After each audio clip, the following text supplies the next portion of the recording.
Hawaiian Islands are known as the 50th state of the United States of America, as well as the best American beach resort and of course for local surfing. But from the historical point of view, Hawaii aren't just a group of islands in the middle of nothing, but this place was nothing for a long time. Hawaiian Islands are considered as one of the last places on Earth discovered by human. No, seriously. Those islands were discovered only in 10th century.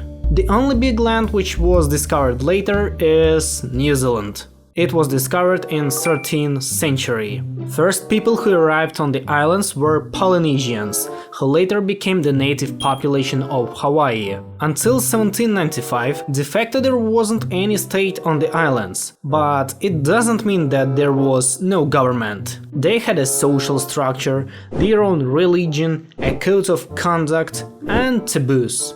But on every single island, life as well as ruler were different, so there wasn't any unity between different settlements. In 18th century, James Cook tried to contact with the locals. Everything was going well until he tried to kidnap the supreme monarch of Hawaii.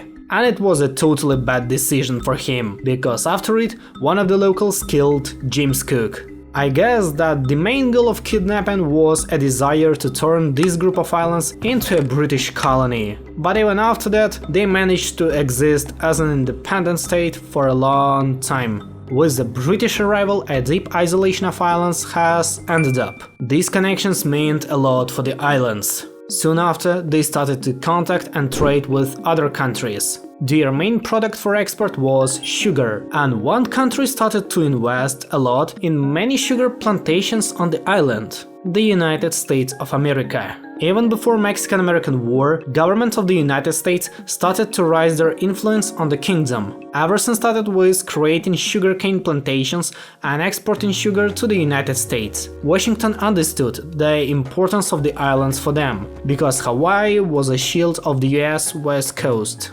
So the United States wanted to get Pearl Harbor, an amazing place for American fleet. At first, they tried to buy it from Hawaiians, but they declined American suggestion. Then United States demanded to give it to them no matter what. After a great pressure, Hawaiian king surrendered and signed a trade treaty in which they gave Pearl Harbor to the United States, and the United States expanded their sugar plantations on the island. When I told you that Hawaii was independent, well, on the paper it was, but in reality, for the whole 19th century, Hawaiians tried to implement a lot of reforms to make them closer to the Anglo-American system. They crushed tribalism, they got westernized, and they got American ministers in the government. Minister of Foreign Affairs, American. Minister of Interior, American. It's really interesting that Americans didn't crush Hawaii earlier, and they let it stay as a kingdom until 1890s.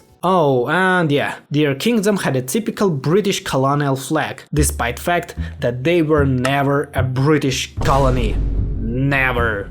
As we remember, since 1890s, United States became an active player on the world stage. They colonized a lot of islands in the Pacific Ocean, captured Philippines and Cuba from Spain. That was the rise of American imperialism. And Kingdom of Hawaii was a bone in American neck. So in 1893, they overthrew the monarchy on the island and established a Republic of Hawaii for 5 years. No one even hid that coup was supported by the federal government, and everyone understood everything. So for the next 5 years, Hawaii was fully ruled by Americans. What could locals do in this situation?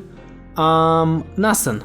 So in 1898, along with the start of the Spanish-American War, Hawaii became a territory of the United States. The sugar programs continued to expand, and sugar business made its owners not only rich, but gave them a huge influence on government of the territory. They are known as the Big Five. Big Five companies who fully controlled everything that related with the sugar on the island, except fruits. They weren't interested in them.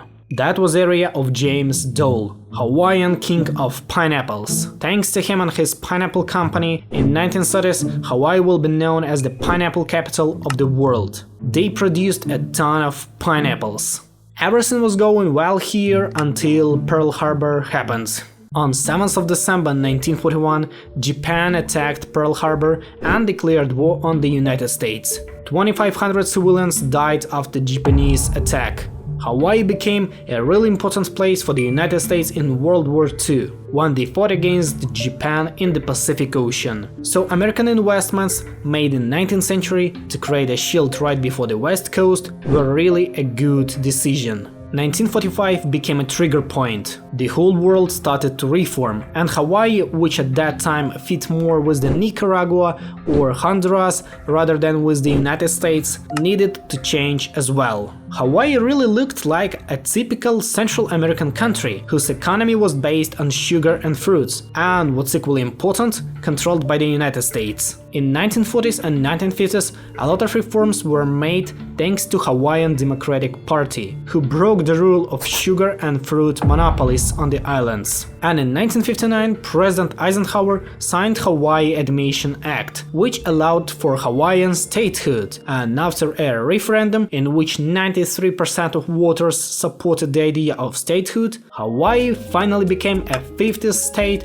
of the United States of America. By that time, the territory was fully Americanized, and it had a lot of race groups, as well as big white population, so statehood was only the matter of time. Even today, Hawaii is the only one state with the dominating Asian population in the race structure of the island. The state's economy in the 21st century is largely based around tourism, trade and the military. Hawaii is one of the most expansive states. It has demographic problems, economical crisis and lack of economical diversification. Hawaii still didn't find itself in the realities of the 21st century. While we see boom of Texas and Florida, Hawaii is sitting in the shadow of its past and present. Problems that stuck for decades should be finally solved, so we can see a boom of Hawaii, because this state has a huge hidden potential for growth.